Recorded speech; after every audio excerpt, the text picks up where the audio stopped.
लोकसभा चुनावों के मद्देनजर कांग्रेस केंद्रीय चुनाव समिति की बैठक होगी और लोकसभा चुनावों को लेकर मंथन किया जाएगा। उम्मीदवारों को लेकर की जा रही है चर्चा। लगातार कांग्रेस पार्टी भी अपने उम्मीदवारों को फाइनल करती नजर आ रही है। बीते रोज ही एक और तीसरी सूची कांग्रेस पार्टी द्वारा जारी की गई है और अब कांग्रेस केंद्रीय चुनाव समिति की बैठक से जुड़ी एक और बड़ी खबर। लोकसभा चुनावों के संदर्भ में उम्मीदवारों को लेकर लगातार चर्चा कांग्रेस पार्टी करती नजर आ रही है। इस वक्त की बड़ी खबर, इससे पहले कांग्रेस पार्टी द्वारा अलग अलग सूचियों के माध्यम से देश के अलग अलग राज्यों में उम्मीदवारों की घोषणा की जा चुकी है। बीते रोज भी चाहे पश्चिम बंगाल की बात करें या फिर साथ ही साथ कुछ और दक्षिण भारत के राज्यों के उम्मीदवारों के नाम का ऐलान किया गया कांग्रेस की ओर से। अब उत्तर भारत में किस तरह से उम्मीदवारों का चयन किया जा रहा है, उसको लेकर विचार विमर्श कांग्रेस पार्टी करती नजर आ रही है। चाहे बात हिमाचल प्रदेश के संदर्भ में करें, हरियाणा के संदर्भ में करें, दिल्ली में भी उम्मीदवारों के नामों का ऐलान होना अभी बाकी है। दिल्ली से हमारे सहयोगी स्पर्श शर्मा हमारे साथ जुड़ गए हैं ज्यादा जानकारी के साथ। स्पर्श, लोकसभा चुनावों को लेकर कांग्रेस पार्टी मंथन लगातार कर रही है, बैठक को लेकर क्या कुछ ताजा अपडेट्स? देखिए, फिलहाल कांग्रेस केंद्रीय चुनाव समिति की बैठक खत्म हो गई है। मल्लिकार्जुन खड़गे की बात की जाए या फिर राहुल गांधी की बात की जाए, दोनों जो है बैठक से बाहर निकल गए हैं। और आज की बैठक की बात की जाए तो मध्य प्रदेश की कुछ सीटों पर चर्चा हुई है, उसके साथ में तमिलनाडु की कुछ सीटों पर चर्चा होती हुई नजर आई है। और ज्यादातर जो पहले चरण के राज्य है जहां पर लोकसभा चुनाव होना है, उनकी सीटों को लेकर जो है आज फाइनलाइज कहीं ना कहीं कर लिया गया है। और अब ऐसा माना जा रहा है कि जल्द कांग्रेस जो है या तो आज जो है लिस्ट जारी कर सकती है या फिर होली के बाद जो है लिस्ट जो है कांग्रेस की देखने को जो है मिलती हुई नजर आएगी।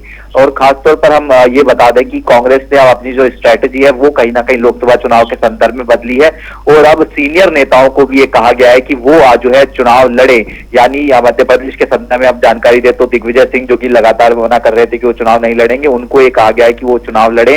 राजगढ़ से उनको जो है कहा गया है कि वो चुनाव जो है लड़ते हुए नजर आए। ऐसे में अलग अलग राज्यों के संदर्भ में सीनियर नेताओं को अब ये दिशा निर्देश है कि वो भी चुनाव के लिए जो है पूरी तरीके से तैयार देखने को मिलते हुए नजर आए।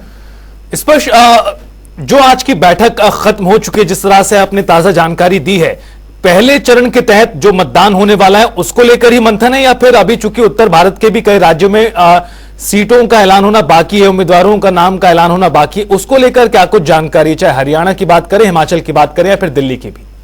देखिए, आज जो मंथन हुआ है वो पहले चरण की सीटों को लेकर जो है देखने को मिलता हुआ नजर आया। जहां तक हम हरियाणा के संदर्भ में बात करते हैं या फिर जो हिमाचल है उसके संदर्भ में बात करते हैं, उनके चुनाव छठे और सातवें चरण में देखने को मिलते हुए नजर आएंगे। कांग्रेस ऐसे में बहुत जल्दी जो है नहीं करेगी टिकट इसमें बांटने को लेकर। और खासतौर पर हरियाणा की हम बात करें तो अभी जो आराम से टिकट वितरण है वो हरियाणा को लेकर जो है देखने को मिलता हुआ नजर आएगा। कई सारी सीटों की हम बात करते हैं, उस पर अभी कंसेंसस जो है नहीं बनते हुए जो है नजर आए।